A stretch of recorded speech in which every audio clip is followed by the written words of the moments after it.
శుక్లాంబరధరం విష్ణుం శశివర్ణం చతుర్భుజం ప్రసన్నవదనం ధ్యాయేత్ సర్వవిఘ్నోపశాంతయే అని స్వామివారికి నమస్కారం చేసుకుని మనము మన వ్యాస భాగవతంలో 4వ స్కందంలో ఉన్నాము.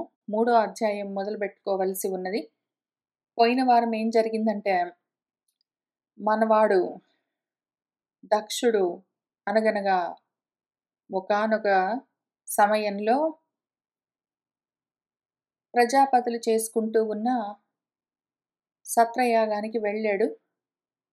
అక్కడ అందరూ ఆయన్ని లేచి ఎదురేగి స్వాగతించి నమస్కారం చెప్పి పలకరించి తీసుకునొచ్చి కూర్చోబెట్టారు. అక్కడే ఉన్న బ్రహ్మదేవుడు లేవవలసిన అవసరం లేదు. ఎందుకంటే దక్షుడికి జన్మనిచ్చిన తండ్రి. అయితే భవుడున్నాడు.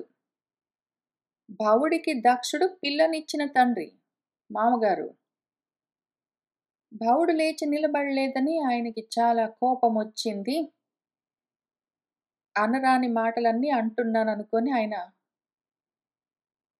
కోపంతో ఏవేవో అన్నాడు.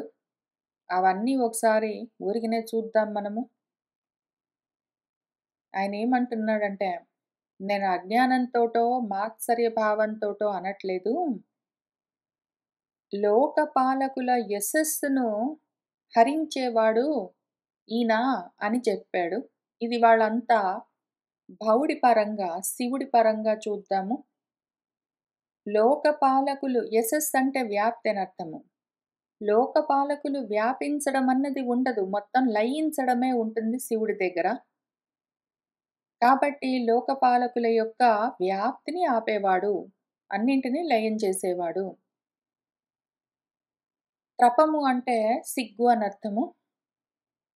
అపత్రపము అంటే సిగ్గు లేకపోవడము. నిరపత్రపము అసలు ఎటువంటి సిగ్గు లేనివాడు అని అర్థము.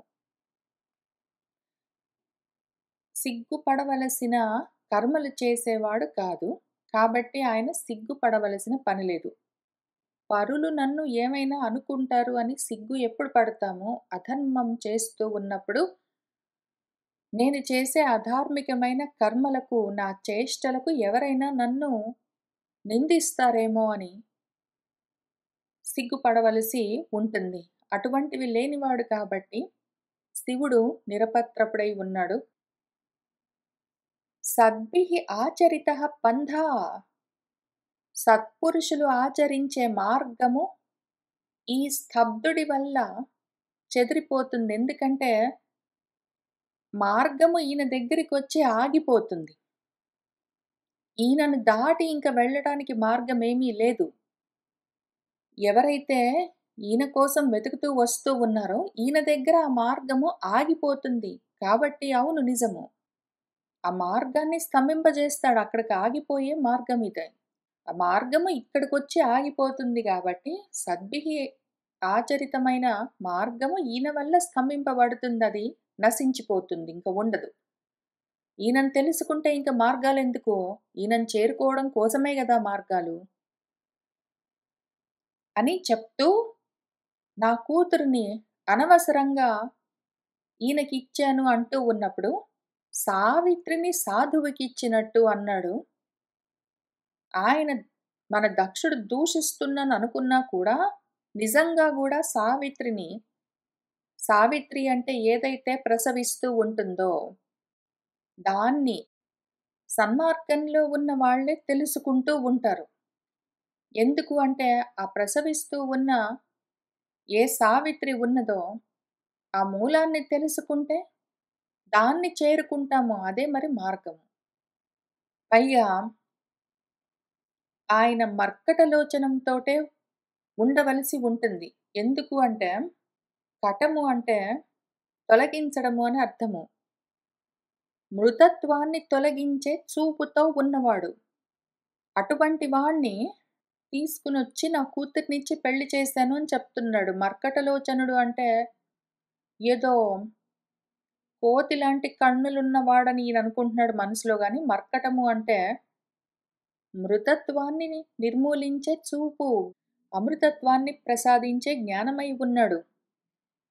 అటువంటి వాడు లేచి ప్రత్యుత్థాన అపివాద అర్హుణ్ణైన నాకు ఉచితంగా చెయ్యలేదు. నన్ను అవమానించాడనుకుంటున్నాడు. పైగా క్రియలన్నీ లుప్తమైపోయి ఉన్నవాడు అని చెప్తూ ఉన్నాడు. పని పాట లేనివాడని ఈయన మనసులో అనుకుంటున్నాడు గానీ, నిజంగా గూడా క్రియలన్నీ ఆగిపోతేనే శివమై ఉండేది ఎవరైనా సరే. ఎప్పుడైతే క్రియలన్నీ ఆగిపోతాయో అప్పుడే శివమై, జ్ఞానమై ఉండగలుగుతాము. కాబట్టి అవును, శివుడు లుప్త క్రియుడే మరి. ఆ విధంగానే ఉండాలి. ఆయన శుచిగా ఉండడము, అశుచిగా ఉండడం అన్నది లేదు. శుచి, అశుచి అన్నింటికి ఆయనే అర్థమై ఉన్నాడు. పరమశుద్ధమై ఉన్నాడాయన. ఆయనకు మానము లేదు. సెల్ఫ్ రెస్పెక్ట్ లేదు అని మన దక్షుడు అనుకుంటున్నాడు కానీ, పరమశివుడికి అభిమానము లేదు, అవమానము లేదు. దేహాభిమానమే లేనివాడు. కాబట్టి ఆయన మాని.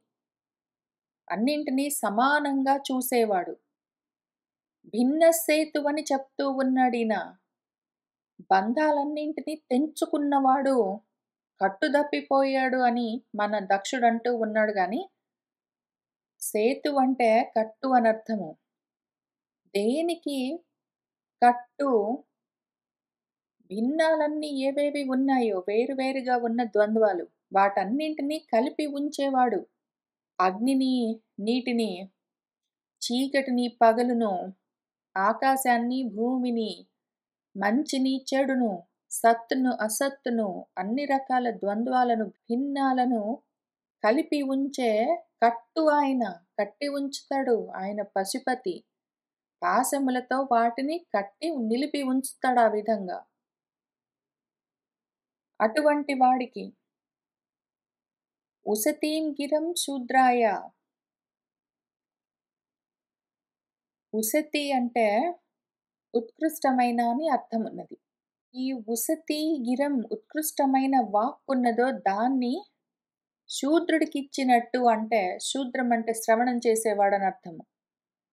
శ్రవణం చేస్తూ ఉన్నవాడికి వేదవాక్కునిచ్చినట్టు అని అసలు దీనికి అర్థము. ఆయన మనసులో ఇంకేం పెట్టుకుని అంటున్నాడో తెలియదు. పైగా ప్రేతావాసేషు ఘోరేషు ప్రేతైః భూతగణైః వృతః అని చెప్తున్నాడు. ప్రేతాలన్నీ నివాసముండే ఘోరమైన భూత ప్రేతాలతో కూడి ఉన్నవాడు అని. ప్రేతాలన్నీ నివాసముండే ఘోరమైన ప్రదేశంలో ఉంటాడంటే ఉండకేం చేస్తాడు? ప్రతి ప్రాణి ప్రేతమే అయి ఉన్నది మరి. ప్రతి ప్రాణి మరణకాలంలో ప్రయాణం చేయవలసే ఉంటుంది. ప్రేతము అంటే ప్రయాణం చేస్తున్నది అని అర్థము. ప్రతి ప్రాణి ప్రేతమే మరి. ఏదో ఒక సమయంలో వెళ్ళిపోతుంది. శరీరము మృతత్వంతో కూడి ఉంటుంది. అటువంటి ప్రేతాలు వాటిలో ఆవాసం ఉండవలసింది ఎవరు? ఆత్మ చైతన్యం మరి. నిజంగా గూడా ఆ శివము ఆ ప్రేతంలో లేకపోతే అది శవమే అయి ఉంటుంది. ఈయన ఘోరమైన ప్రేతాల్లో నివాసం ఉంటాడు అంటే ఉండకేం చేస్తాడు? ఆయన లేకపోతే ఈ దక్షుడు గూడా శవమైపోయేవాడు. ఈ పాటికి ఇన్ని మాటలనకుండా. ఆయన ఉన్నాడు కాబట్టే ఈ ప్రేతాలన్నీ కదులుతూ ఉన్నాయి, తిరుగుతూ ఉన్నాయి, కర్మలు చేస్తూ ఉన్నాయి, వాగుతూ ఉన్నాయి. పైగా భూత ప్రేతాలతో ఆ గణాలతో కూడి ఉంటాడు అంటే, భూతాలు అంటే పాంచభౌతికమైన దేహాలతో కూడి ఉన్న ప్రేతాలు, ప్రాణులు. ప్రాణం అంటే పోయేది. ఏదైనా సరే ప్రేతము. భూతము అంటే భూతాలతో ఉన్నది అని అర్థము. ఉన్నది, పోయేది అని అర్థం. భూత ప్రేతం అంటే ఉండేది, పోయేది అని అర్థం. భూతం అంటే ఉన్నది, ప్రేతం అంటే పోతుంది అని అర్థం. భూత ప్రేతాలతో ఉండేవాళ్ళతో, పోయేవాళ్ళతో, ఆ గణాలతో కూడి ఉంటాడు. పాపం ఆయన శరీరాల్లో ఉంటాడు. అటువంటి వాడు. ఆయన ఉన్మత్తవత్ మత్తెక్కిన వాడిలాగా అటతి తిరుగుతూ ఉంటాడు. అవును. ఆయన కదులుతూ ఉంటేనే మరి ఈ భూతాలు, ప్రేతాలు ఉండేవి, పోయేవి కదులుతూ కర్మలు చేస్తూ ఉన్నాయి. నగ్నంగా ఉంటాడాయన. ఆయనకసలు రూపము లేదు. అవయవాలు లేవు. ఆయన సాకారంగా ఉంటే గదా వస్త్రాలన్నీ ధరించవలసి ఉన్నది. ఆయన ప్రత్యేకంగా ధరించే వస్త్రాలు మళ్ళీ భూత ప్రేతాలే అయి ఉండగా, ఆయనకి మళ్ళీ వేరే వస్త్రాలేమీ ఉండవు. కావాలంటే ఆయన ధరించిన ఈ వస్త్రాలు భూత ప్రేతాలు అవి మళ్ళీ వస్త్రాల్ని ధరించొచ్చు, మానుకోవచ్చు. వ్యుక్తకేశమై ఉన్నాడాయన. ఆయన మహామాయని వదిలిపెట్టి ఉన్నాడు. కేశములు మహామాయ. చీకట్లతో, తమస్సులతో, అంధకారంతో నిండి ఉన్నదాన్ని వ్యుక్తము వదిలిపెట్టి ఉన్నాడాయన. నవ్వుతూ ఉంటాడు, ఏడుస్తూ ఉంటాడు, కదులుతూ ఉంటాడు, కర్మలు చేస్తూ ఉంటాడు. ఇన్ని భూత ప్రేతాల్లో ఉంటాడు.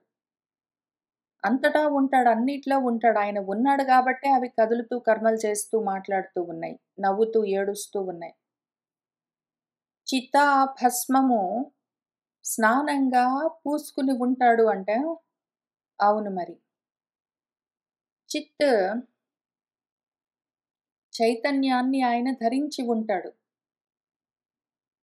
ప్రేతస్రక్ ఈ ప్రేతాలన్నింటినీ ఏదో మణిగణాహైవ సూత్రంలో మణులన్నింటినీ గుచ్చినట్టు నేను వీటన్నింటినీ ధరించి ఉంటాను అని మళ్ళీ భగవద్గీతలో ఆయనే చెప్పారు. ప్రేతాలేవున్నాయో భూతాలన్నీ వీటన్నింటినీ మాలలాగా ధరించి ఉన్నారు. ఆయన వాటన్నిట్లో ఆత్మ చైతన్యంగా, చిత్తుగా, అంతర్లీనంగా, అంతరాత్మగా ఉంటూ ఉండగానే ఇవన్నీ ఆ ఆత్మకు తగులుకుని కూడి ఉంటాయి. లేకపోతే అవి ఉండడానికి అవకాశం గూడా ఉండదు. ఆయన నృ అస్థి భూషణః నరుల యొక్క అస్థి పంజరాలను ధరించి ఉండాలి మరి. లేకపోతే ఒక క్షణం ఆలోచించి ఉంటే మన దక్షుడికి సొంతంగా అర్థమయ్యేది. ఇప్పుడు నేనిక్కడ ఉన్నాను. నేను నరుణ్ణి. నాకు ఈ అస్థిపంజరం ఒకటున్నది. ఇప్పుడు ఈ అస్థిపంజరం పెట్టుకుని, ఆ అస్థిపంజరం పైన ఏదో రక్తముంది, మాంసముంది, నరాలున్నాయి. వాటన్నిటి పైన చర్మముంది, ఏదో ఒకటుంది. అందులో ఈయన ఉన్నాడు. కాబట్టే ఇక్కడ కూర్చొని నేను మాట్లాడుతూ ఉన్నాను. కూర్చున్నాను కదా! ఒకవేళ అదే చైతన్యం వెళ్ళిపోయిందనుకోండి ఈ అస్థిపంజరంలో నుంచి, ఇంకది నిలబడదు. ఇంకది దానంతట అది ఆ అస్థిపంజరం నా శరీరం ఇంక నిలబడదు. రాలిపోతుంది. ఎందుకు? ఏది నిలబెట్టి ఉంచుతున్నది నేను కూర్చున్నానిప్పుడు? మీనా ఇక్కడ కూర్చొని ఉండడానికి ఏది కారణము? ఏది లేకపోతే మీనా శరీరము ఇంకిట్లా కూర్చోదు. టపీమని పడిపోతుంది కింద డామ్మని. కాబట్టి అవును మరి. ఈయన ధరించి ఉన్నాడు గాబట్టే అది కూర్చొని ఉన్నది. ఈయన ధరించి ఉన్నాడు కాబట్టే అక్కడ దక్షుడు ఇవన్నీ మాట్లాడుతున్నాడు కూర్చొని. శివాపదేశః అశివః అని చెప్తూ ఉన్నాడు మన దక్షుడు. శివుడన్న పేరుతో ఉన్న అశివుడు. శివము ఆయనే, అశివము ఆయనే. ఆయన ఉంటే ఆ ప్రేతాలు, భూతాలన్నీ శివమై ఉంటాయి. ఆయన వదిలేస్తే ఆ భూత ప్రేతాలన్నీ అశివమవుతాయి, శవమవుతాయి. శివము ఆయనే, అశివము ఆయనే. శుచి ఆయనే, అశుచి ఆయనే. ఎందుకు? ఆయన భిన్న సేతువు ద్వంద్వాలని కలిపి ఉంచుతారు. ఆయన మత్తుతో ఉంటాడు. ఆయన ప్రమత్తతతో కూడా ఉంటాడు. ఆయన అప్రమత్తంగా కూడా ఉంటాడు. ఆయన మత్త జనులకు ప్రియుడై ఉంటాడు.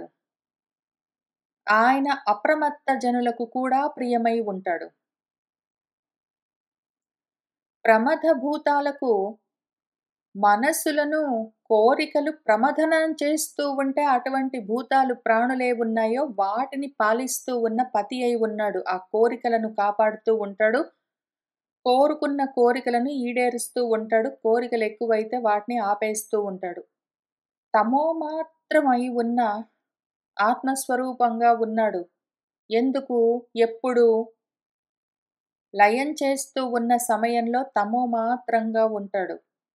సృష్టి చేస్తున్న సమయంలో రజోమాత్రంగా ఉంటాడు. స్థితికారకుడై ఉన్నప్పుడు సత్వమాత్రంగా ఉంటాడు. సృష్టి సమయంలో రజోగుణం పైకొచ్చి ఉంటుంది. స్థితి సమయంలో సత్వం పైకొచ్చి ఉంటుంది. లయం సమయంలో తమస్సు పైకొచ్చి ఉండవలసి ఉంటుంది. రాత్రిపూట కర్మలన్నీ ఆపేసి పడుకుని నిద్రబోయే సమయంలో తమస్సే పైకొచ్చి ఉంటుంది మనకైనా కూడా. ఎప్పుడు లుప్తక్రియలమై ఉన్నప్పుడు, కర్మలన్నింటినీ ఆపేసి వచ్చి పడుకున్నప్పుడు తమో మాత్రంగా ఉంటాం మనము. తమో గుణం ఉంటున్నప్పుడు ఇంక సత్వం, రజస్సుండవు. రజస్సుంటే కర్మలు చేస్తాము, తమస్సుంటే వాటిని నడిపిస్తూ ఉంటాము. మనము కర్మలు లుప్తమై ఉన్నప్పుడే తమో మాత్రమై ఉంటాము. ఇంత మాత్రం తెలుసుకోకుండా మాట్లాడుతూ ఉన్నాడో, తెలిసి కూడా మాట్లాడుతూ ఉన్నాడో. ఆయన ఉన్మాదనాథుడై ఉన్నాడు. మదమెక్కి ఉన్న వాళ్లకు నాథుడై ఉన్నాడు. శౌచం అవసరం లేదు. శుచిగా ఉండవలసిన అవసరం లేదు. ఎందుకు అంటే అశుచి లేనివాడు. దుర్హృదుడు. ఎందుకు? ఈయన హృదయము దుర్బుద్ధితో ఉన్నది అని చెప్తూ ఉన్నది ఎవరు? మన దక్షుడు శివుణ్ణి చూసి ఈయనకు దుర్హృదయమున్నది, ఈయనది దుర్మనస్సు అని చెప్తూ ఉన్నాడు. ఆ విధంగా ఎవరు చెప్తారు? ఈయనకు శుచి నష్టమై ఉన్నది, ఈయన హృదయము దుర్బుద్ధితో ఉన్నది, ఈయన మదమెక్కి ఉన్న వాళ్లకు నాథుడు, తమో మాత్రంగా ఉంటాడు. ప్రమత్తతతో ఉన్న వాళ్లకు, మనసులు ప్రమథనమైపోతూ ఉన్న వాళ్లకు పతి అయి ఉన్నాడు. పిచ్చి జనులకు ప్రియుడు, పిచ్చివాడు, అశివమై ఉన్నాడు, అమంగళకరంగా ఉన్నాడు. అస్థికలు ధరించి ఉన్నాడు, ప్రేతాలను మాలలాగా ధరించి ఉన్నాడు, చితాభస్మాలు రాసుకుని ఉంటాడు, జుట్టు విరబోసుకుని ఉన్నాడు, నవ్వుతూ ఏడుస్తూ ఘోరమైన ప్రేత ఆవాసాల్లో నివాసముంటూ ఉంటాడు. ఈయన మానంతో ఉంటాడు, నేను అన్న అభిమానంతో ఉంటాడు, కట్టుదప్పి ఉన్నాడు, అశుచిగా ఉంటాడు, చేయవలసిన కార్యాలు చేయకుండా ఉంటాడు అని ఎవరు చెప్తున్నారు ఇవన్నీ? దక్షుడు చెప్తున్నాడు. ఒక్క క్షణం ఇక్కడ ఆగి మనము జాగ్రత్తగా ఆలోచించుకోవాలి. ఒక ముఖ్యమైన విషయం ఉంది ఇక్కడ. మనలో ఏ గుణాలున్నాయో మనము అవతల వాళ్ళలో అటువంటి గుణాలనే ఐడెంటిఫై చేయగలము. నాలో ఏ గుణాలున్నాయో వాటినే ఇతరులలో నేను చూడగలను. నాలో ఒకవేళ దుర్బుద్ధి ఉన్నది, శుచి లేదు, చిత్తశుద్ధి లేదు, నేను మదంతో ఉంటాను, తమస్సుతో అజ్ఞానంతో నిండి ఉంటాను, నా మనసు పరిపరి విధాలుగా మధించబడుతూ ఉంటుంది, మత్తుతో ప్రమత్తతతో ఉంటాను, అమంగళకరమైన ఆలోచనలు చేస్తాను, నేను ప్రేతాలతో భూతాలతో అటువంటి మృత స్వభావం ఉన్న వాళ్ళతో కూడి ఉంటాను, నవ్వుతూ ఏడుస్తూ ఉంటాను, నేను చేయవలసిన కర్మలు వదిలిపెట్టి ఉంటాను, అభిమానం దేహాద్యభిమానాలతో ఉంటాను, కట్టు తప్పి మర్యాద ఉల్లంఘించి ప్రవర్తిస్తూ ఉంటాను, అటువంటి లక్షణాలతో ఉన్నాను అంటే ఇతరులలో కూడా వీటినే నేను గుర్తిస్తాను, ఇతరులలో కూడా వీటినే చూస్తూ ఉంటాను. నాలో ఇటువంటి లక్షణాలు ఉన్నాయంటే నేను ఇతరులలో వీటినే చూడగలను. నాకేమున్నాయో అవే కనిపిస్తాయి నాకు. ఎవరైనా మిమ్మల్ని నీకసలు మనశ్శాంతే ఉండదు, దేనికి తృప్తి ఉండదు, అబ్బో నీకు కోపం ఎక్కువ, అది కావాలి ఇది కావాలని కోరికలు ఎక్కువ అని ఎవరైనా మనల్ని అన్నారంటే వాళ్ళలో ఈ లక్షణాలు ఎక్కువగా ఉన్నాయి కాబట్టి నాలో వాటిని చూస్తూ ఉన్నారు అని మనము ఐడెంటిఫై చేసుకోవాలి. ఎవరైతే వీటికి భిన్నంగా వాళ్ళ హృదయము సత్తుగా ఉన్నదనుకోండి, సహృదయులు వాళ్ళు, శుచిగా ఉంటాయి వాళ్ళ మాటలైనా చేతలైనా వాళ్ళ మనసులైనా, వాళ్ళు మదంతో ఉండరు, వాళ్ళు తమస్సుతో ఉండరు, సత్వంతో ఉంటారు, వాళ్ళ మనసులు కలచివేస్తూ ఉండడం అన్నది ఉండదు, శాంతిగా ఉంటాయి, వాళ్ళు శివమై ఉంటారు, ప్రసన్నంగా ఉంటారు. వాళ్ళు మర్యాదలను దాటి ప్రవర్తించడం అన్నది ఉండదు. హద్దు తప్పి ప్రవర్తించరు. అభిమానాలవన్నీ ఉండవు. శుచిగా ఉంటారు. వాళ్ళు చేయవలసిన కర్మలు వాళ్ళు చేస్తూ ఉంటారనుకోండి. అటువంటి వాళ్ళు ఇతరులలో అటువంటి వాటినే గుర్తిస్తూ ఉంటారు. వాడు చాలా మంచివాడండి. వాడి పని వాడు చూసుకుంటాడు. వాడు అనవసరంగా ఇంకొకళ్ళ జోలికి రాడు. వాడు చాలా శాంతిగా ఉంటాడు. అసలు మాట్లాడుతుంటే మనకు గూడా చాలా సంతోషంగా అనిపిస్తూ ఉంటుంది.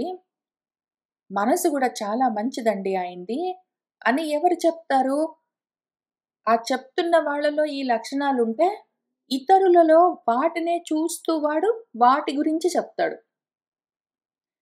ఇప్పుడిక్కడ దక్షుడు ఏవేవి శివుడిలో చూస్తున్నాడో, అవన్నీ ఆయనలో ఉండడం చేత, కాక ఏవేవి ఉండాలి అని దక్షుడికి తెలుసో అవి ఆయనలో లేవని గూడా తెలుసు. దక్షుడిలో సహృదయం ఉండాలి, శౌచం ఉండాలి, మాదము ఉండరాదు. ఏదో చేయవలసిన కర్మలు చేస్తూ ఉండాలి. అక్కర్లేనివి చేయకుండా ఉండాలి. శుచిగా ఉండాలి. దేహాత్యాభిమానాలు ఉండరాదు. ఇట్లాంటివన్నీ ఈయనకు తెలుసనుకోండి. ఇవన్నీ ఏవి ఉండాలో తెలుసు. అవి నాలో లేవు అని కూడా తెలుసు. అట్లాంటప్పుడు అవి ఎవరిలో ఉన్నాయో వాళ్ళలో నేను ఉండాలని కోరుకునే లక్షణాలు ఉన్నాయి. కానీ నాలో అటువంటి లక్షణాలు లేవు అన్నప్పుడు, అటువంటి వాళ్ళ పట్ల ద్వేషం పెంచుకుంటారు. నేను ఏ గుణాలు సద్గుణాలని తెలుసుకుని ఉన్నానో, ఏ సద్గుణాలు నాలో లేవని కూడా నాకు తెలుసో, ఆ సద్గుణాలు ఎవరిలో ఉన్నాయో వాళ్ళ పట్ల ద్వేషం పెంచుకుంటాను. తర్వాత సెకండ్ స్టెప్ వాళ్ళలో నాలో ఉన్న దుర్గుణాలు ఉన్నట్టుగా చూసి నేను ప్రచారం చేయడం మొదలుపెడతాను. దాని పేరే గుణంలో దోషం చూడడము. ఈ గుణంలో దోషం చూడడాన్నే అసూయ అని పిలుస్తారు. అసూయ ఉన్న వాళ్లకు జ్ఞానము కలగదు అని భగవంతుడు మన భగవద్గీతలో కూడా కృష్ణార్జున సంవాదంలో కూడా చెప్పారు. ప్రతి చోట చెప్తారు. ఇక్కడ ఆ అసూయ ఉన్నవాడు చెప్తూ ఉన్న విషయాలు. ఈయనలో లేని సద్గుణాలను ఎవరిలో ఉన్నాయో చూసుకుని వాళ్ళ మీద ద్వేషం పెంచుకుని ఈయనలో ఉన్న దుర్గుణాలను వాళ్ళపైన ఆరోపించి అసూయాపరత్వంతో చెప్తూ ఉన్న విషయాలు. ఈయన ఏవి చెప్పాడో అవన్నీ భగవత్పరంగా, ఆత్మపరంగా నిజమే. కాక ఈయన ఏవి చెప్పాడో అవి ఆధ్యాత్మిక పరంగా, లౌకిక పరంగా కూడా గుణంలో దోషం చూడడము కాబట్టి గుణాలే. ఈయన దోషాలని చెప్తున్నవన్నీ గుణాలే. ఈ దుర్గుణాలు ఈయన దుర్గుణాలు అనుకుని చెప్తూ ఉన్నవన్నీ ఈయనలో ఉన్న దుర్గుణాలు. ఇదెందుకు నేను ఇంతసేపు ఇన్ని విధాలుగా అన్ని యాంగిల్స్ నుంచి చెప్తున్నానంటే, ఎవరైనా మనల్ని ఏమైనా అన్నారు అంటే, వాళ్ళు ఎందుకు అంటున్నారు అని మనం ఆలోచించవలసి ఉన్నది. నీదబ్బా ఎంత దుర్బుద్ధి! అబ్బో!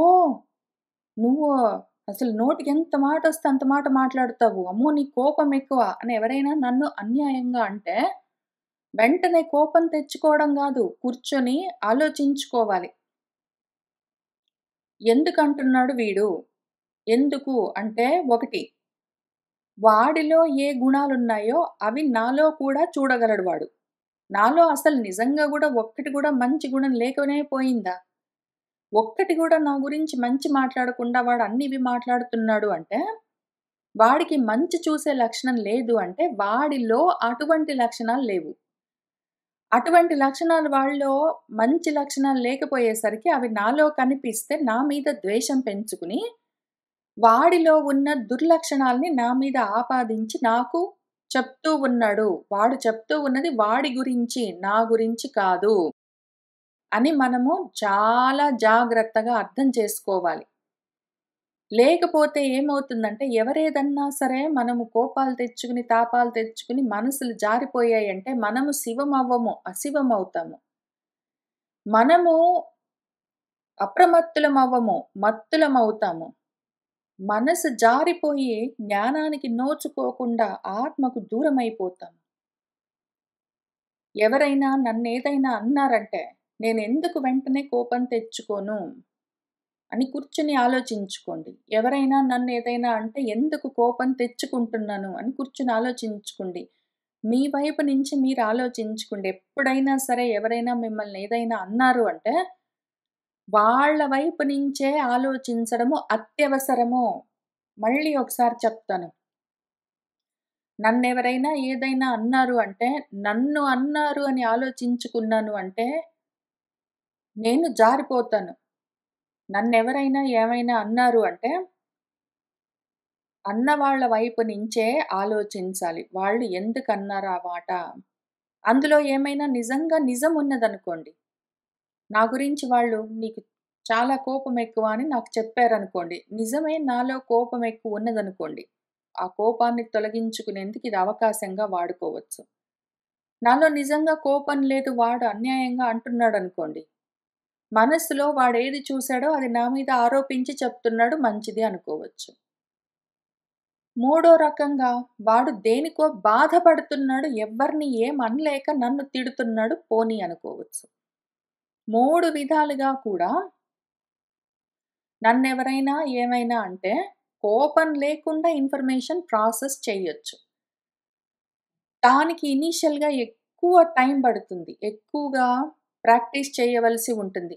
ఎవరైనా నన్నేమైనా అన్నారనగానే వెంటనే రియాక్ట్ అవ్వడము నేచురల్‌గా జరిగే విషయం అది. ప్రకృతి సహజం. అది స్వాభావికం. రజో, తమో గుణాలు ఉన్న వాళ్ళకి అది జనరల్‌గా జరుగుతూ ఉంటుంది. అయితే ప్రయత్నం మీద ఏ కారణానికి ఒకటి నిజంగా నాలో ఆ గుణముంది గాబట్టి వాడు చూపిస్తున్నాడా? అటువంటి పరిస్థితిలో వాడికి నమస్కారం. నాకు హెల్ప్ చేస్తున్నాడు. దాన్ని నేను బాగా చేసుకుంటాను.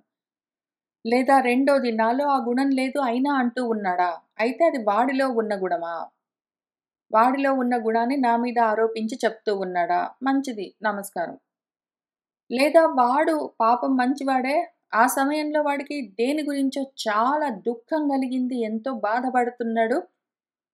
దేనికో మరి ఎందుకు కోపమొచ్చిందో, ఎవరి మీదొచ్చిందో, ఏ పరిస్థితికి ఇట్లా మనసు చలించిందో, ఎవరినేమనలేక నన్నంటున్నాడేమో అనుకున్నా గూడా, ఆ సమయానికి ఊరుకుంటే పోతుంది.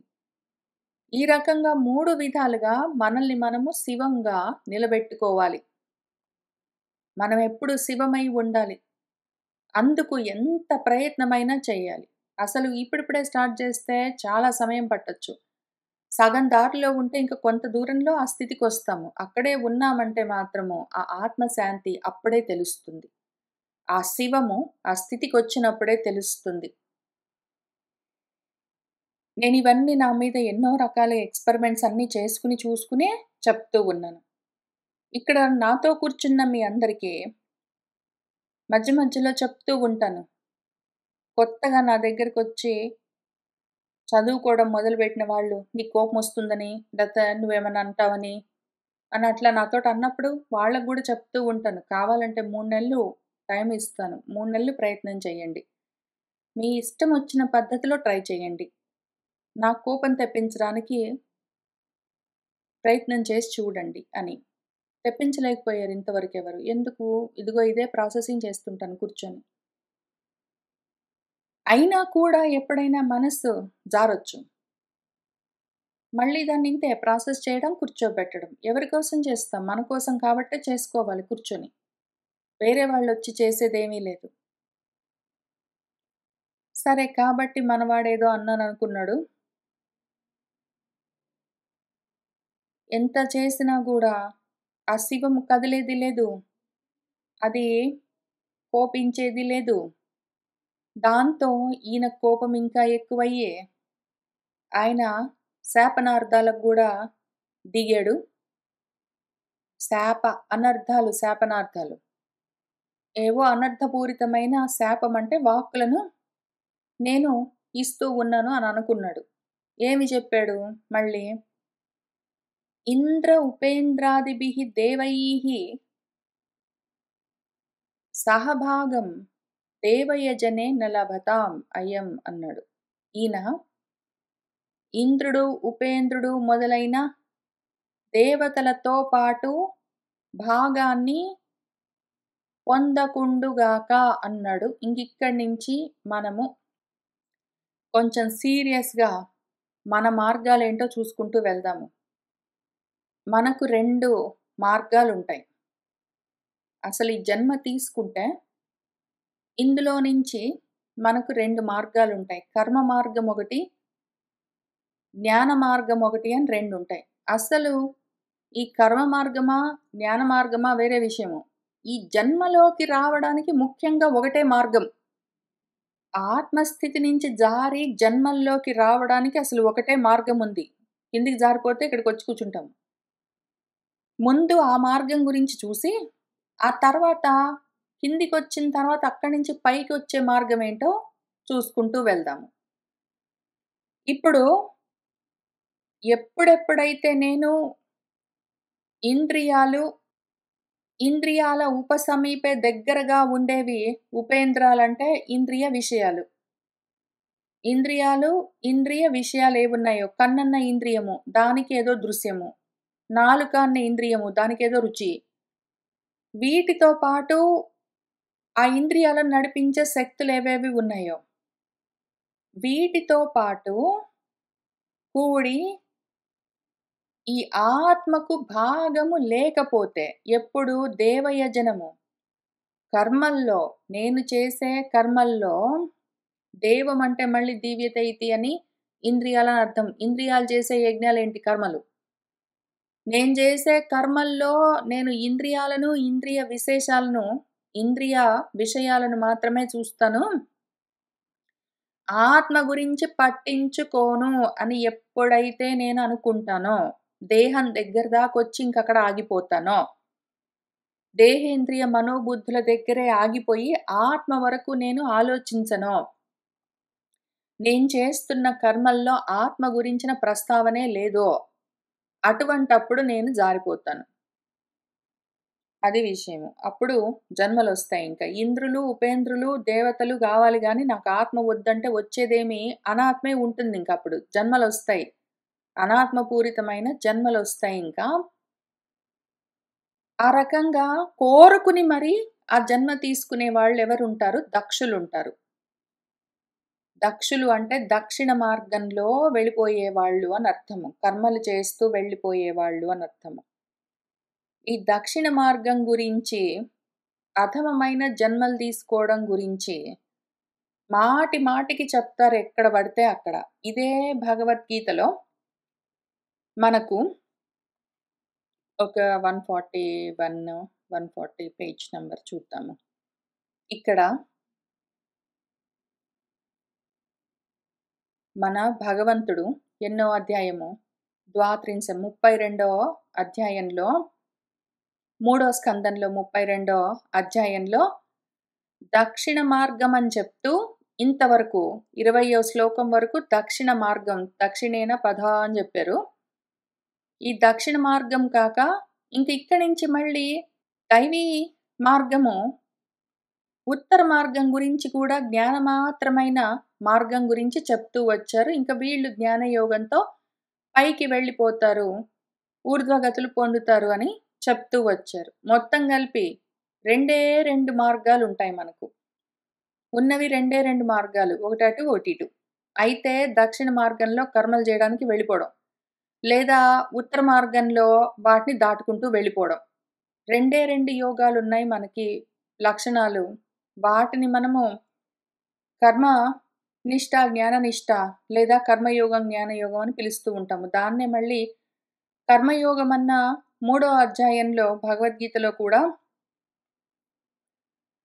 వివిధ నిష్ఠా పురా ప్రోక్తమయ అనగా అని చెప్తూ వచ్చారాయన. కర్మయోగం ఒకటి, జ్ఞానయోగం ఒకటి. కర్మలు చేసుకునే వాళ్ళు ఉంటారు దక్షిణ మార్గంలో. లేదా జ్ఞానయోగంతో ఉత్తరించిపోయే వాళ్ళు ఉంటారు ఉత్తర మార్గంలో. 2 మార్గాలున్నాయి అర్జునా అని చెప్పాడు. ఇదే విషయం మళ్ళీ మనకు ఈశావాస్యోపనిషత్తులో కూడా కొద్ది వారాల నుంచి చదువుకుంటూ వస్తూ ఉన్న దాంట్లో ఇంతే విషయం మళ్ళీ. ఈ మొదటి మంత్రంలో జ్ఞాన మార్గం చెప్పి, రెండో మంత్రంలో కర్మ మార్గం చెప్పారు. మళ్ళీ ఇంతే 2 ఉంటాయి ఈ లోకంలో. జన్మలు తీసుకుని వచ్చిన వాళ్లకు కర్మ మార్గమైనా ఉంటుంది, దక్షిణ మార్గం. లేదా జ్ఞాన మార్గమైనా ఉంటుంది. ఉత్తర మార్గం, ఉత్తరించిపోయే మార్గం. ఇదే విషయం ప్రతి చోట మాటిమాటికి చెప్తూ ఉంటారు. ఇక్కడ గూడా అదే చెప్పారు. మళ్ళీ అదే విషయం చెప్తూ వచ్చారు. వీడింతకేంటి ఇంద్రియాలు పెట్టుకొని కర్మలు చేస్తాడు అంతే గదా! ఇంద్రియాలు పెట్టుకొని కర్మలు చేస్తాను. నాకు జ్ఞానంతోటి సంబంధం లేదు. ఆత్మ సంబంధం అసలే లేదు అని వాడు నిర్ణయించుకుంటే, అటువంటి వాడేమవుతాడు పోయి నిజం నికేతనం చేరతాడు. నికేతనం అంటే గృహము, రాష్ట్రము, పురము అని రకరకాలుగా పిలుస్తారు ఒక్కొక్క చోట. ఆ పురం అంటే ఏంటి? శరీరము. వాడింతకేమవుతుంది? వాడి మన్యువు రాగము, ద్వేషము పెరిగింది అంటే, వాడింక జారుతాడొచ్చి దేహాల్లోకి చేరతాడు. ఇప్పుడు ఇటువంటి వాళ్లకు ఆత్మకు దూరమైన వాళ్ళు, కావాలని కోరుకుని ఇంద్రియాలకు చేరువైన వాళ్ళు, దేహేంద్రియారాములై ఎవరెవరైతే ఉంటారో, వాళ్ళు ఆత్మలకు దూరమై ఉన్నవాళ్ళు శరీరాల్లోకొస్తారు గదా! ఈ నిజ నికేతనం చేరిన వాళ్ళెవరున్నారో, జగామ అయిన వాళ్ళు, జన్మ తీసుకున్న వాళ్ళెవరున్నారో, జగామ అంటే జన్మ తీసుకొనొచ్చిన వాళ్ళు జగత్తులోకి, జన్మించిన వాళ్ళు పురాల్లో, శరీరాల్లో ఉన్న వాళ్ళెవరున్నారో, వాళ్ళకి మళ్ళీ రెండే 2 మార్గాలు. ఆ 2 మార్గాలని ఇక్కడ నందీశ్వరుడు చెప్పిన మార్గంగా ఒకటి, భృగు మహర్షి చెప్పిన మార్గంగా ఒకటి చూపిస్తూ వచ్చారు.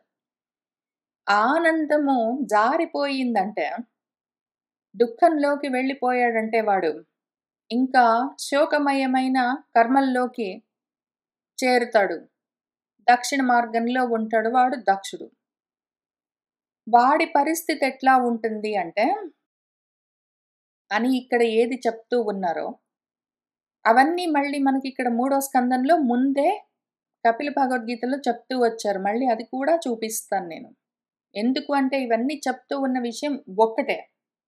చాలా ఉన్నట్టుగా కనిపించేదంతా ఒకటే విషయం గాబట్టి, మనకు ఆ క్లారిటీ ఉండడం కోసము. కథగా చెప్పినా సరే ఇక్కడ ఆయనకి ఈయన శాపం పెట్టాడు, ఈయనకి ఆయన శాపం పెట్టాడన్నా సరే, లేదా డైరెక్ట్‌గా తత్వం చెప్పినట్టు ఇక్కడ మన కపిల భగవద్గీతలో చెప్పినా సరే, కృష్ణ భగవద్గీతలో చెప్పినా సరే, ఈశావాస్య మంత్రాల్లో చెప్పినా సరే, ఎక్కడ చెప్పినా సరే మనకు కథగా చెప్పినా, తత్వంగా చెప్పినా ఒకటే విషయము ఉన్నది ఒక్కలాగానే అర్థం గావాలి.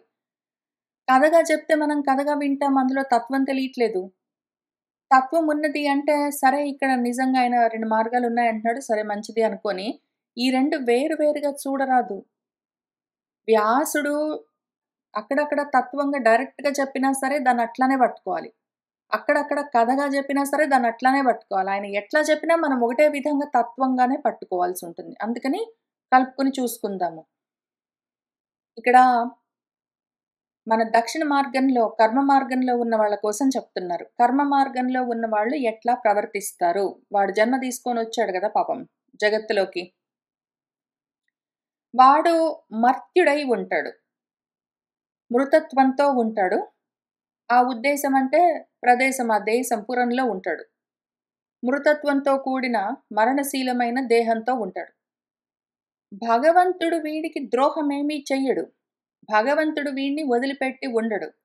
వీడు మాత్రము భగవంతుడికి ద్రోహం చేస్తాడు. ఆత్మ ద్రోహం చేసుకొని ఉంటాడు. ఆత్మ వీడికి ద్రోహం చెయ్యదు. ఎందుకు అంటే ఆత్మ ఉంది గాబట్టే వీడిక్కడ కూర్చొనున్నాడు. ఆ మృత శరీరం అయినా సరే, ఆత్మ లేకపోతే వాడు నిజంగా మృతమైపోతాడు. ఆత్మ ఉంది గాబట్టే కదులుతున్నాడు వాడు. కాబట్టి ఆత్మ వీడికేమి ద్రోహం చేయదు. వీటిని పట్టుకునే ఉంటుంది పాపం. వీడు మాత్రం ఆత్మ ద్రోహం చేసుకొని కూర్చుంటాడు. అట్లా ఉంటాడు వాడు. అజ్ఞః అజ్ఞాని వాడు. ఎందుకు పృథక్ దృష్టితోటుంటాడు వాడు. భేద బుద్ధితోటి ఉంటాడు. ఆత్మద్వేషం ఎందుకు వాడికి? ఆత్మద్రోహం ఎందుకు చేసుకుంటాడు అంటే అనాత్మలను పట్టుకొని ఉంటాడు. నేను ఈ అనాత్మ అని వీడు ఆ ఆనాత్మను చూసుకున్న దేహాన్ని ఇది నేను అనుకుంటాడు. ఆత్మ గురించి వాడికి ఆలోచన ఉండదు. అది ఇంకేంటో వేరే పదార్థం అనుకుంటాడు. అదే నేను అనుకోడు. తత్వతః విముఖుడై ఉంటాడు. తాత్వికంగా వాడు ఆత్మకి వేరుగా ఉంటాడు. ఆత్మకి ఆపోజిట్ డైరెక్షన్‌లో తిరిగి ప్రపంచం వైపు తిరిగి ఉంటాడు వాడు. ఆత్మకి విముఖంగా, తత్వానికి విముఖంగా అతత్ అసత్‌కు సుముఖంగా అటు తిరిగి ఉంటాడు వాడు. గృహాల్లో ఉంటాడు. శరీరాల్లో ఉంటాడు. కూట ధర్మాలు, గృహస్థ ధర్మాలన్నీ ఇది నా ధర్మం, అది నా ధర్మం అనుకుంటూ రకరకాల ధర్మాలన్నీ పాటిస్తూ ఉంటాడు వాడు. సర్వధర్మాన్ పరిత్యజ్య ఉన్న ఆత్మని వాడు మర్చిపోయాడు గదా! ఆత్మద్రోహం చేసుకొని, ఆత్మహత్య చేసుకొని వచ్చాడు వాడు. గృహస్థ ధర్మాల్లో ఉంటాడు. వాటికి ఆ గ్రామ్య సుఖాల మీద ఇచ్చ వాడికి ఎక్కువ. వాడికి ఏవేవో కోరికలుంటాయి. గ్రామమున్న ఇంద్రియ గ్రామాలు, వాటికి కావలసిన సుఖాలు, వాటి గురించిన ఇచ్చ ఎక్కువుంటుంది. కామం ఎక్కువుంటుంది వాడికి. వాటితో సప్తహ తగులుకుని ఉంటాడు వీడు. దక్షిణ మార్గంలో, కర్మ మార్గంలో, ప్రపంచ మార్గంలో ఉన్నవాడు. ఇంకదే పనిగా కర్మలకు తగులుకుని కర్మతంత్రాన్ని కర్మలు చేస్తూనే ఉంటాడు. కర్మలంటాడు, ఉపాసనలంటాడు, పూజలంటాడు వాడు. ధర్మం అంటాడు, కర్తవ్యాలంటాడు, అదంటాడు, ఇదంటాడు. ఎప్పుడు చూసినా పనులు చేసుకుంటూ తిరుగుతుంటాడు.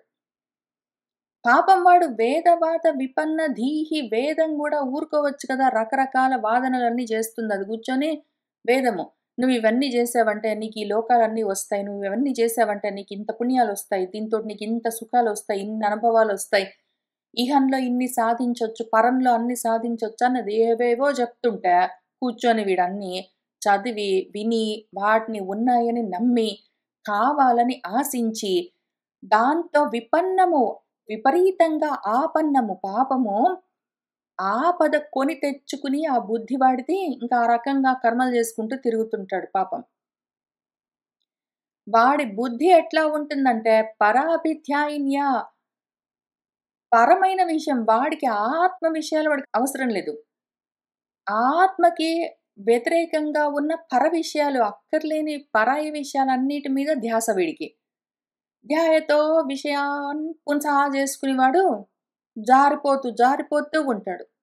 అక్కర్లేని పరధ్యానాలన్నీ, పర విషయాలు, వాడికి సంబంధం లేని విషయాలన్నిటిపైన, ఇంద్రియ విషయాలపైన వాడికి ధ్యానాలు. వాడి బుద్ధంతా అక్కడే ఉంటుంది. ఆత్మ స్మృతి ఉండదు. ఆత్మ విస్మృతి వాడికి. ఆత్మ గతులను వాడు విస్మరించి ఉంటాడు. అనాత్మ గతులు పట్టుకుని ఉంటాడు వాడు. పశువులాగా పాశాలకు, బంధాలకు బద్ధుడై ఉంటాడు. వాడు ఇంకా స్త్రీ పురుష సంభోగం గురించిన కామాలతో ఉంటాడు. పిల్లలు గావాలి వాడికి, పెళ్ళిళ్ళు గావాలి వాడికి, ఇంకా ఇవే ఉంటాయి గోల. ఆడవాళ్ళైనా సరే, మగవాళ్ళైనా సరే పెళ్ళిళ్ళు గావాలి, పిల్లలు గావాలి, వాళ్ళని పెంచాలి, వాళ్ళకి పెళ్ళిళ్ళు గావాలి, వాళ్ళకి పిల్లలు గావాలి. ఇంకిదే కర్మ మార్గంలో ఉన్న వాళ్ళకి, దక్షిణ మార్గంలో ఉన్న వాళ్ళకి ఇదొకటే ఉంటుంది. వాడు అతితరాం ఇవే కోరికలతో ఉంటాడు. అస్తు ఉండుగాక అని చెప్తూ ఉన్నారు. అట్లాంటి వాడు అట్లా ఉంటాడు. వాడు దక్షిణ మార్గంలో ఉంటాడు. బస్తముఖుడై ఉంటాడు వాడు. అసలు అజుడు. వాడసలు అజుడు పాపము. జన్మలేనివాడు.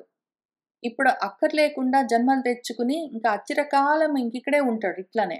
ఇవే లోకాలు, ఆ లోకం, ఈ లోకం అనుకుంటూ ఏవో ఒకటి ఆలోకనం చేసుకుంటూ తిరుగుతూ ఉంటాడు లోకాల్లో.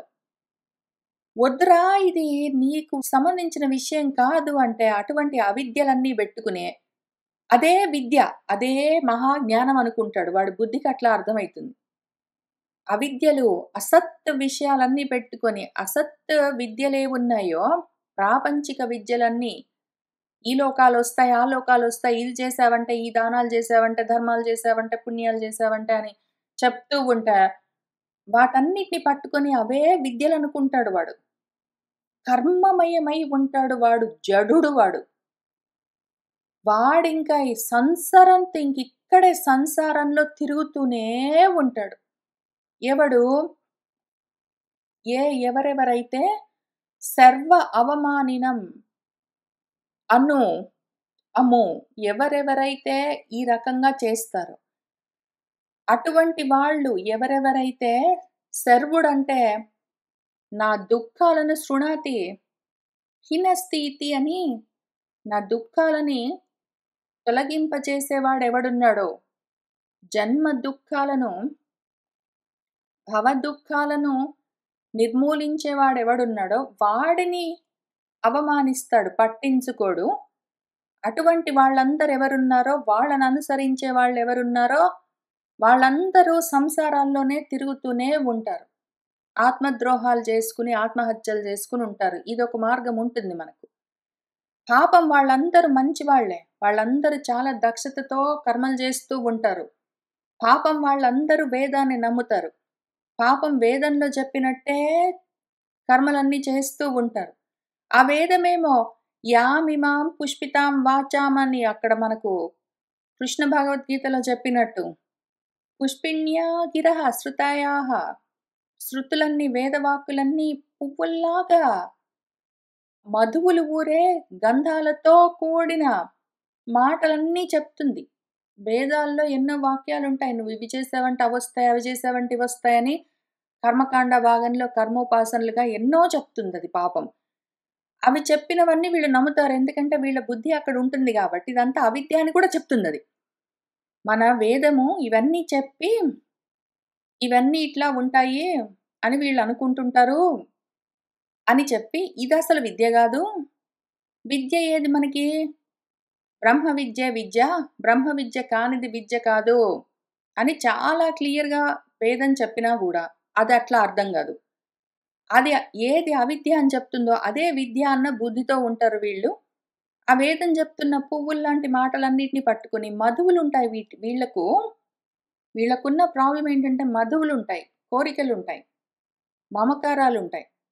ఆ మమత్వాల వల్ల, ఆ వాసనల వల్ల మనసులు మదించుకుని పోతూ ఉంటే కోరికలతో మగ్నమై ఉండి వీళ్ళు సమ్మోహము మామూలు మోహం గూడా గాదు. ఇంక అంతంత మాత్రం మోహం గూడా గాదు. సమ్యక్ మోహంతో ఉంటారు వీళ్ళు. అన్నిటిని హరించేది, ఆహరించేదేదున్నదో అన్నింటిని లయం చేసి తానుగా ఉండే ఏ తత్వమున్నదో దాన్ని ద్వేషిస్తారు. అదొద్దు వాళ్ళకి. అన్నింటి మీద మోహం వదిలిపెట్టు. నీ పిల్లల మీద, భార్య మీద, భర్త మీద, ఇల్లు, ధనము, బంధువులు అది ఇది అని ఎందుకిన్ని మోహాలు పెంచుకుంటావు? అన్నీ వదిలిపెట్టు, అన్నీ వదిలిపెట్టంటే ఆ మాట వింటే మహాద్వేషం వీళ్ళకు. ఆ సమ్మోహమే కావాలి వాళ్ళకు. దాన్ని హరించేదేదైనా ఉన్నదంటే జ్ఞానమైన వాక్కు అదంటే వీళ్ళకి మహాద్వేషం. ఆ రకంగా ఉంటారు వాళ్ళు. కానీ పాపం వాళ్ళు తపస్సులు, వ్రతాలన్నీ చేస్తూ ఉంటారు. పూజలు అవన్నీ చేస్తూ ఉంటారు చాలా ధృతిగా. ఆ విద్యలు వేదంలో చెప్పిన విషయాలన్నీ పాపం కష్టపడి ధృతిగా పట్టుకుంటారు. అవన్నీ ఆచరిస్తూ ఉంటారు. వాళ్ళు గూడా పండితులు పాపము. కానీ అన్ని అనుభవాలు కావాలి వాళ్ళకి. సర్వ అనుభవాలు కావాలి అన్న వృత్తితోటి ఉంటారు. వాళ్ళ మనసులు అట్లా ఉంటాయి. కోరికలుంటాయి. కాబట్టి ఏం జేస్తారు? కర్మలు చేస్తూ ఉంటారు. ఈ కర్మ చేస్తే నాకిదొస్తుంది అన్న ఆశలతో ఉంటారు. దాంతో వాళ్ళేం జేస్తారు? విత్తము ఇది నా డబ్బులు, ఇగో ఇది నా దేహము, ఇదిగో నా ఇంద్రియాలు అని ఇంద్రియారాములై, దేహేంద్రియ విత్తారాములై ఉంటారు. ఆత్మారాములై ఉండరు. దేహేంద్రియ విత్తారాములై ఆ డబ్బుల్ని చూసుకుంటారు, ఆశపడుతుంటారు, ఆనందపడుతుంటారు, తృప్తి పడుతుంటారు. శరీరాన్ని చూస్తుంటారు, తృప్తి పడుతుంటారు. ఏదో ఆ ఇంద్రియాలను చూసుకుంటుంటారు, తృప్తి పడుతుంటారు, ఆనందిస్తుంటారు. వాళ్ళ ఆనందము మొత్తం వాళ్ళ పరత్వమంతా దేహేంద్రియాలు, వాళ్ళు సంపాదించుకున్న డబ్బులు, వాళ్ళ దేహాల వల్ల కలిగిన బిడ్డలు వాటి మీదే ఉంటాయి. వీళ్ళు ఇంద్రియారాములు వాళ్ళు, దేహారాములు. ఆత్మరామత్వం పోగొట్టుకున్న వాళ్ళు, ఆత్మహత్యలు చేసుకున్న వాళ్ళు, ఆత్మద్రోహులు వీళ్ళు. అంతా వాళ్ళే అయి ఉంటే, మొత్తం అంతా వాళ్ళే అయి ఉంటే, అడుక్కొని తినేవాళ్ళలాగా ఇంకా ఏమో కావాలి, ఇంకా ఏమో కావాలని ఆశలు పడుతూ, అయితే భూమి మీద తిరుగుతున్న మనుషులనైనా కోరుకుంటూ ఉంటారు. లేదా ఎప్పుడో దేహాలొదిలిపెట్టిపోయిన పితృదేవతలనైనా కోరుకుంటుంటారు. శ్రాద్ధాలన్నీ బెట్టి. లేదా ఏదో దేవతలున్నారు నాకేమైనా వస్తాయని కోరుకుంటుంటారు. ఎప్పుడు చూసినా వాళ్ళనడుక్కోవడం, వీడినడుక్కోవడం, వాడినడుక్కోవడం, వీడినడుక్కోవడం, అర్థిస్తూ, యాచిస్తూ, అర్థిస్తూ, యార్థిస్తూ, ప్రార్థిస్తూ, యాచిస్తూ ఇట్లనే తిరుగుతూ ఉంటారు. వీళ్ళ బ్రతుకంతా ఇంతే. అంతా అయి ఉన్న వాళ్ళు ఏమిరా చేస్తారంటే అడుక్కుంటూ తిరుగుతుంటారు వీళ్ళు. అట్లా ఉంటారు విషయము ఇది దక్షిణ మార్గంలో ఉన్నవాళ్ళు. వీళ్ళ గురించి చూద్దాం ఇక్కడ ఈశావాస్యోపనిషత్తు ఏం చెప్తున్నదో. వీళ్ళేం జేస్తారు? ఇహ కర్మాణి కుర్వన్నేవ కర్మలు చేస్తూనే జిజ్జీవిషేత్ ఇట్లానే ఎల్లకాలం బ్రతికుండాలనుకుంటారు. వాళ్ళు శాశ్వతీ సమాహ ఎంత కాలమైనా సరే సతన్ సమాహ ఇక్కడే ఉండాలనుకుంటారు. ఏం చేస్తారు ఇంక ఇట్లాంటి వాళ్ళుంటారు. వీళ్ళు ఎవరిదిరా నీకు? ఎందుకీ గృధ? ఎందుకీ లోభితనము? త్యక్త వదిలిపెట్టు వీటన్నింటిని. ఈ మోహాలన్నీ వదిలిపెట్టు. ఈ లోభితనాలన్నీ, కోరికలన్నీ వదిలిపెట్టు. కస్యస్విద్ ధనం? ఎవరిదిరా ఈ ధనము? అంతా నువ్వే అయి ఉంటే అని పాపము, వేదమంత్రము ఎంత చెప్పినా సరే, మనం ఈశావాస్యోపనిషత్తులో చూసుకుంటూనే వస్తూ ఉన్నాము. ఎంతైనా చెప్పు. ఆహా! ఎవరిదిరా? ఎవరిది ధనమంతా? ఎవరిని యాచిస్తున్నావు నువ్వు? దేవుడా నాకిది గావాలి, దేవుడా నాకది గావాలి, దేవుడు గాకపోతే మనిషి. ఒరేయ్ నాకేమైనా జేసి పెట్టు అని ఈ రకంగా వాళ్ళని వీళ్ళని అడుక్కుంటూ, యాచిస్తూ తిరుగుతావు. ఎవరిదిరా ఇదంతా? నువ్వు గాదు? ఎందుకీ కర్మలన్నీ చేస్తూ తిరుగుతావు? ఇట్లా చేసావంటే ఏం జరుగుతుంది? ఆసరి లోకాల్లో పోయి పడతావు. అంధేన తమస ఆవృతమైన లోకాల్లో ఉంటావు. నువ్వు ఆత్మహత్య చేసుకున్నవాడివి. ఎందుకురా అట్లా చేస్తావు? అని వేదం చెప్పినా ఇంతే విషయము. మళ్ళీ ఇక్కడ భగవద్గీతలో భగవంతుడు అవే విషయాలు చెప్పుకుంటూ వచ్చారు. అక్కడ కృష్ణార్జున సంవాదంలో. మళ్ళీ ఇక్కడ మన కపిల దేవహూతి సంవాదంలో కూడా గృహాల్లో ఉంటాడు. కూట ధర్మాల్లో ఉంటాడు. ఇక్కడ చెప్పినట్టు. వాడు గృహాల్లో ఉంటాడు. కూట ధర్మాల్లో. మళ్ళీ మాటలు కూడా మార్చరు. మన గురువులు, మన వ్యాసుల వారు, మన ఋషులు, మన ఉపనిషత్తులు మాటలు గూడా మార్చవు. ఎందుకు అంటే మనం కన్‌ఫ్యూజ్ కారాదు. ఎక్కడ చెప్పినా ఒకటే విషయం గురించి చెప్తూ ఉన్నారు. ఇక్కడ కథగా చెప్పగానే విషయం వెంటనే మారిపోయి, అంటే దక్షుడు శివుడినన్నాడని, శివుడి దగ్గర అసిస్టెంట్ ఒకాయనున్నాడు నంది అని. ఆయనకు కోపమొచ్చి ఈయనని తిడితే, అప్పుడు భృగువుకి కోపమొచ్చి ఆయన్ని తిడితే అని మనం కథలాగా చూడొద్దు. విషయం ఒకటే. ఇక్కడ మూడో స్కందంలో 30వ అధ్యాయంలో ఏం చెప్పారో మనకు, మన భాగవతంలోనే గృహేషు కూట ధర్మేషు దుఃఖ తంత్రేషు అతంద్రితః దుఃఖ ప్రతీకారం కుర్వన్ సుఖవత్ మన్యతే గృహి అని ఇంక ఎన్ని చెప్తూ వచ్చారో అవన్నీ మళ్ళీ ఇక్కడ గృహంలో ఉంటాడు వాడు, కూట ధర్మాలన్నీ చేస్తూ ఉంటాడు, గృహస్థు బాధ్యతలు అంటాడు వాడు, గ్రామ్య సుఖాల్లో సక్తుడై ఉంటాడని అవన్నీ చెప్తూ వచ్చారు. ఈ రకంగా ఉంటే ఏమైపోతాం మనము? పైగా ఇంకొక ముఖ్యమైన విషయము, విద్యని, అవిద్యని ఏది ఏంటో సరిగ్గా మనం అర్థం చేసుకోవాలి. విద్యలంటే ఏంటో తెలియాలి. మళ్ళీ ఈశావాస్యోపనిషత్తులోనే మనము కొద్ది వారాలుగా చదువుకుంటూ వస్తూ ఉన్నాము. ఇందులో విద్య అంటే ఏంటి? అవిద్య అంటే ఏంటి? విద్య వల్ల ఏమి? అవిద్య వల్ల ఏమి కలుగుతాయి మనకు అని చాలా క్లియర్‌గా మన ఉపనిషత్ ఋషులు మనకు చెప్తూ ఉన్నారు. మనము పోయిన వారము ఈ ఈశావాస్యోపనిషత్తు పూర్తి చేసుకున్నాము. వచ్చే వారము దీన్ని మళ్ళొకసారి సింహావలోకనం కూడా చేసుకుంటాం. విద్య ఏదో, అవిద్య ఏంటో మనకర్థం గావాలి. అవిద్యను పట్టుకుని అదే విద్య అన్న బుద్ధితోటి ఉన్నామంటే ఏమైపోతామంటే ఏం లేదు. ఏమైపోతామంటే అంధం తమః ప్రవిశంతి అని జెప్పారు మన వేద ఋషులు. అంధకార బంధురమైన తమస్సులతో నిండిన లోకాలంటే జన్మల్లోకి ఎళ్తావని జెప్పారు. అట్లాంటివొస్తాయి. ఇంతకది. ఇది మన దక్షిణ మార్గము. ఇంకా అంతవరకొచ్చిన తర్వాత మళ్ళీ ఇంకొక మార్గం ఉంది గదా! దీన్ని మళ్ళీ కథగా ఏం చెప్తూ ఉన్నారు? అయితే అయ్యాడు వీడు ఇంద్రియారాముడు. వీడిక్కడి నుంచి ఆత్మారాముడు కావాలి కదా! వాడు మరి ఇటు నుంచి ఎటు పోతాడు? ఉత్తర మార్గం కావాలి వాడికి. జ్ఞాన మార్గం. దానికోసం చూద్దాము. ఇప్పుడిక్కడ కథాపరంగా భృగువని ఉన్నారు. ఆయన లేచి బ్రహ్మదండం లాంటి ఒక శాపాన్ని వదిలేరు అని చెప్తారు. బ్రహ్మదండం, దండం అంటే వాక్ అని గూడా అర్థం ఉంది. బ్రహ్మవాక్ జ్ఞానవాక్ ఇది. జ్ఞాన మార్గము. అదేమి భృగువు ఇచ్చారు. భృగు భర్గోదేవస్య ధీమహి అని ఏదైతే ఉత్తరించే మార్గమున్నదో, ఆ ఉత్తర మార్గము చూపిస్తూ ఉన్నారిక్కడ. ఈ 28వ శ్లోకం దగ్గర నుంచి. ఇదెట్లా ఉంటుందో చూద్దాము. భవము అన్నదానికి మళ్ళీ 2 అర్థాలున్నాయి. ఇక్కడ భవము అని చెప్తూ ఉన్నది, ఇక్కడ పాఖండము అని చెప్తూ ఉన్నది. వీటికి 2 అర్థాలున్నాయి. భవము అంటే ఉన్నది అని అర్థము. సత్, సత్తా, ఉనికి అని అర్థము. సత్ అనర్థము. ఏదైతే అపరబ్రహ్మమై ఉన్నదో అది భవము. కాక భవము అన్నదానికి ఇంకొక అర్థమున్నది జన్మ అని. భవము అన్న, భవనము అన్న జన్మ అని అర్థము. పైన భవము గురించి చెప్తూ వచ్చారు గదా! ఇక్కడ భవుడిని చూసి ఈయన ఈ మాటలన్నీ అంటూ ఉన్నాడు అని. ఏ భవుడు? అభవుడైన భవుడు. జన్మలేని ఎప్పుడూ ఉండేవాడు. అభవము అంటే భవనము జన్మ లేనివాడని అర్థం. ఆయనకి జన్మ తీసుకోవలసిన అవసరం లేదు. ఎందుకు? ఆయన ఎప్పుడూ భవుడై ఉన్నాడు. ఎప్పుడూ ఉంటాడు. అని ఇక్కడ ఆ భవుడి గురించి చెప్తూ, అదే భవుడు ఎందుకు అంటే ఆయన సదసత్తులని కలిపి ఉంచగలడు గాబట్టి, ఇప్పుడిక్కడ భవుడయ్యాడు. ఏ విధంగా? జన్మలు తీసుకోవడం వల్ల.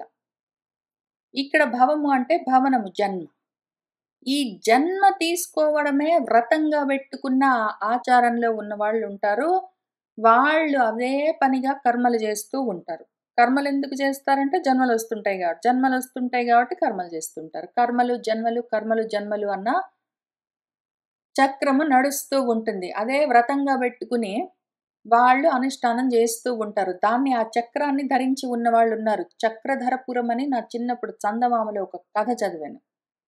అందులో ఎట్లా ఉంటుందంటే, ఒకాయన ఒక ఊరికెళ్తాడు. ఆ ఊరు చాలా డబ్బులతో మిలమిలా మెరుస్తూ ఉన్న రత్నాలతో, రాసులతో, ధనాలతో, ధాన్యాలతో అందంగా ఉన్న వాళ్ళందరితో చాలా గొప్ప గొప్ప భవంతులతో కనిపిస్తూ ఉంటుంది. ఈయన ఆశపడతాడు. ఈ ఊరెవరిదండి అంటే ఒకాయన పేరు చెప్తారు వాళ్ళు. అక్కడికెళ్తాడు. ఆయన అక్కడ కూర్చొనుంటాడు. ఏవండీ ఇది ఇంత సౌభాగ్యంతో ఉన్నదే మీ ఊరంతా అంటే, సౌభాగ్యం గాదు ఇది దౌర్భాగ్యము నీకు సరిగ్గా కనిపించట్లేదు అని చెప్తాడు. లేదు నాకు గూడా ఇట్లాంటిది గావాలి అంటే, వద్దు కోరుకోకు అని చెప్తాడాయన. ఎన్ని సార్లు చెప్పినా గూడా వీడు లేదు లేదు నాకు గూడా కావాలి అంటే, సరే అయితే తీసుకో నీ ఇష్టము. నీ ఇష్టం నువ్వు ధరించదలుచుకుంటే ఇస్తాను. ఇచ్చి నేను పోతాను. మళ్ళీ తిరిగి రానని జెప్తాడు. సరే సరే నాకిమ్మని అడుగుతాడు. ఏదో ఈయన తల మీద పెద్ద కిరీటం బెట్టుకున్నాడని అనుకుంటాడీయన. ఆయన పెద్ద కుర్చీలో, సింహాసనంలో కూర్చున్నాడు. పట్టుబట్టలు ధరించి, బాగా ఉంగరాలన్నీ బెట్టుకుని, బాగా అలంకారాలన్నీ చేసుకుని, ఆభరణాలు ధరించి అనుకుంటాడు. అయితే ఇవన్నీ అట్లా లేవురా! ఇదంతా దౌర్భాగ్యము. నీకు తెలియట్లేదు, నీకు కనిపించట్లేదు. నువ్వేంటో అనుకుంటున్నావంటే, లేదు నాకు కావాల్సిందే అంటాడు వాడు. సరే నీ కర్మ అనుకోని, సరే నీ కర్మ, సరే నీ కర్మ అనుకుని ఆయన భుజం మీద ఉన్నదాన్ని తీసి వీడి భుజానికి తగిలిస్తాడు. ఏం జరిగింది? వెంటనే విషయం మారిపోయింది. అది ఆ భవచక్రము దాన్ని ధరించడంతోటే ఏమైంది? అంతకన్నా ముందు బాగా అందంగా సంపదలతో నిండి ఉన్నట్టు మిలమిలా మెరుస్తూ కనిపించిన ఊరంతా ఇప్పుడు దరిద్రంతో నిండి ఉన్న కూలిపోయిన గోడలతో, దిగులుతో, చినిగిపోయిన బట్టలన్నీ ధరించి రక్తాలు ఓడుతున్న శరీరంతో కనిపించాడాయన. అంతకన్నా ముందు ఏదో మహారాజులాగా కనిపించాడు. ఇప్పుడు అయోమయంగా ఉన్నాడు. వీడి శరీరాన్ని చూసుకుంటే వీడు కూడా అంతే చిరిగిపోయిన చొక్కాలతో, శిథిలమై, జీర్ణమై ఉన్న వస్త్రాలతో, అలంకారాలు లేకుండా మట్టి గొట్టుకుని, రక్తాలు గారుతూ, రాళ్ళ మధ్యలో ఈ పెద్ద చక్రము అది గిరగిరా, గిరగిరా ఆయన భుజాన్ని తొలుస్తూ తిరుగుతూ ఉంటే, దాన్ని మోస్తూ ఉంటాడింక. గొల్లుమంటాడు. "ఏమయ్యా నువ్వు ఇదిచ్చావు నాకు, నేనడిగింది ఇది గాదు గదా!" అంటే, "నువ్వు అడిగింది అదే. నీకింతకు ముందు కనపడలేదు. నేను చెప్తూ ఉంటే గూడా నువ్వు వినడానికి ఇష్టపడలేదు. నేనిది కాదురా అంటే, అదే అని నువ్వే అనుకున్నావు. నేనిది అవిద్య అని చెప్తే, నువ్వు అదే విద్య అన్న బుద్ధితో ఉన్నావు. నీ కర్మ. నీ కర్మ గాబట్టే నీకా జన్మ. అదిగో పట్టు. ఆ చక్రము, ఆ జన్మ అన్న భవచక్రం ఏదున్నదో దాన్ని ధరించింక." ఇంకా ఆయన ఏడుస్తాడు. ఎంతకాలం నేనిది అది అక్కడ ఆ చక్రానికి మధ్యలో అది బొడ్డులాగా ఉంటుంది గదా! అది షార్ప్‌గా ఉంటుంది. ఆ భుజాన్ని తొలుస్తుంటుంది. పాపం రక్తాలు గారుతుంటాయి. అప్పటికే ఒక 2, 3 క్షణాలయ్యేసరికి తట్టుకోలేక ఏడుస్తాడు. ఎంతకాలం ఇట్లా ఉండాలి అంటే, నీలాంటి దరిద్రుడే ఇంకెవరైనా వచ్చి ఇది గావాలి అని కోరుకుంటే వాడికి తగిలించి దీన్ని నువ్వు తప్పించుకోవచ్చు. ఇంక అదొకటే మార్గం అని జెప్తాడు. ఆ రకంగా భవచక్రాన్ని ధరించి మనము అది అట్లా ఉందని గూడా తెలియకుండా, మన చుట్టూ ఉన్న కొడుకులను, కూతుర్లను, ఇళ్ళను, వాకిళ్ళను, కార్లను, కప్పలను, భార్యను, భర్తను, అమ్మను, నాన్నను, నన్ను, నిన్ను అన్నీ జూసుకొని ఇవన్నీ మిలమిలా మెరుస్తున్న వజ్రాల్లాగా ఏంటో ఉన్న సౌభాగ్యం అనుకుంటాము. నా తలకాయ. ఉన్నదంతా భవచక్రము. దాన్ని ధరించి రక్తాలు ఓడుతూ ఉంటే తపించిపోతూ ఇంత దౌర్భాగ్యాన్ని అనుభవిస్తూ కూడా తెలుసుకోకుండా ఉంటాము. ఆ రకంగా ఉన్న మనము పాఖండులమై ఉంటాము. పాఖండము అంటే పాతి రక్షతీతి అని ఏదైతే మనల్ని కాపాడుతుందో దాన్ని ఖండించుకుని, ఆత్మజ్ఞానాన్ని, ఆత్మను దూరం చేసుకుని, దాన్ని పోగొట్టుకుని, ఖండాలుగా, ముక్కలు ముక్కలుగా మన జ్ఞానాన్ని చెక్కలు చెక్కలు చేసుకుని, ఇదిగో వీడు ఆ చక్రధరపురంలో వాడు భవచక్రాన్ని ధరించి ఎట్లా దుఃఖిస్తున్నాడో అట్లా ఉంటాము. శాస్త్రం చెప్పే సత్ విషయానికి శత్రువులమై ఉంటాము. శాస్త్రం చెప్పే విషయాలన్నిట్లో మనకు ఏవైతే గిరహ శృతాయాహ పుష్పిణ్యాహ ఏవున్నాయో అవి తెలుస్తూ ఉంటాయి. యామిమాం పుష్పితాం వాచాం అని అవి మాత్రం తెలుస్తూ ఉంటాయి. అది కాదురా ఇది అవిద్యరా, నువ్వు విద్యను పట్టుకో అంటే, ఆహా! వినిపించదు. ఎందుకు? ఇదో ఇందాక భవచక్రపురంలో వాడి కర్మ ఎట్లా కాలిందో అట్లానే ఉంటుంది. ఆ రకంగా ఉన్న వాళ్ళకి శాస్త్రం చెప్పే సత్విషయము శత్రువులాగా కనిపిస్తుంది. అవిద్యలాగా తెలుస్తుంది. శాస్త్రం చెప్పే అవిద్య అంతా బాగా నచ్చుతూ ఉంటుంది. ఇంక దాన్ని పట్టుకొని తిరుగుతారు. ఎవరెంత చెప్పినా, ఎంత చెప్పినా వాళ్ళకి అనుభవం సొంతంగా కలిగిందాకా తెలియదు. శుచి ఉండదు. ఆత్మశుద్ధి ఉండదు. అసత్తుతో వాడు అశౌచంగా ఉంటాడు. మూర్ఖపు పట్టుదలలతో ఉన్న బుద్ధితోటి ఉంటాడు. జటలతో సత్వరజస్తమో గుణాలుగా, పాయలుగా, 3 పేటలుగా అల్లుకుని ఉన్న గుణాలతో, భస్మాలతో, అస్తులతో ఈ శరీరాన్ని ధరించి ఉంటాడు. ఉంటే ఉంటాడు. పర్వాలేదు. ఉంటే ఉంటాడు. అయితే అయింది. నా కర్మగాలి ఈ చక్రాన్ని, భవచక్రాన్ని నా భుజం మీదికి ఎత్తుకున్నాను. ఇప్పుడు ఇందులో నుంచి బయటపడే మార్గమేమి అని వాడు ఎప్పుడైనా అడిగితే మార్గం ఉంటుంది. ఏమి మార్గము? శివదీక్ష విశంతో, శివదీక్షను వాళ్ళు పొందుదురుగాక.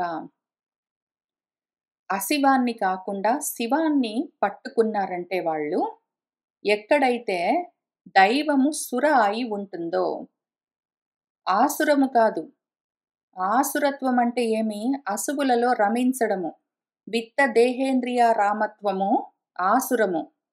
వాటినే ఆసురి సంపదగా చెప్తారు. మళ్ళీ మన కృష్ణార్జున సంవాదంలో భగవద్గీతలో దైవాసుర సంపద్విభాగ యోగంలో ఆసురి సంపద అని చెప్తారు. ఆ ఆసురి సంపద కాదు. ఇంద్రియారామత్వం కాదు. సుర కావాలి. సుష్టుగా ఆత్మారామత్వం కావాలి అన్న ఆశ ఏది ఉంటుందో, అది దైవాన్ని తగులుకుని ఉంటుందో, అటువంటి శివదీక్ష వాడొకవేళ పట్టుకున్నాడంటే, వాడికి ఆ ఉత్తర మార్గం తెరుచుకుంటుంది. వాడప్పుడేమవుతుంది, పురుషులను నిలబెట్టే ఈ బంధమేదున్నదో, బంధాలు పాశాలేవున్నాయో, ఆ బంధాలని ధర్మాలుగా పాటించు అని చెప్తున్న బ్రహ్మమేమున్నదో, ఆ వేదము యామిమాం పుష్పితాం వాచాం అని చెప్తూ ఉన్న బ్రహ్మమేదున్నదో వేదం, ఆ వేదాన్ని అనుసరించి వస్తూ ఉన్న కర్మలేమున్నాయో, కర్మోపాసనలు, వాటన్నిటినీ నాకు అక్కర్లేదనుకునేవాడు కర్మోపాసనల్ని దాటుతూ, కర్మనిష్టని, కర్మ మార్గాన్ని దాటుతూ పాఖండాన్ని ఆశ్రయించినవాడు. ఇక్కడ పాఖండం అంటే మళ్ళీ భవానికి మనం 2 అర్థాలు చెప్పుకున్నట్టు. భవము అంటే ఎప్పుడూ ఉన్నది అని అర్థము. భవము అంటే మాటి మాటికి జన్మలు తీసుకునేది అని అర్థము.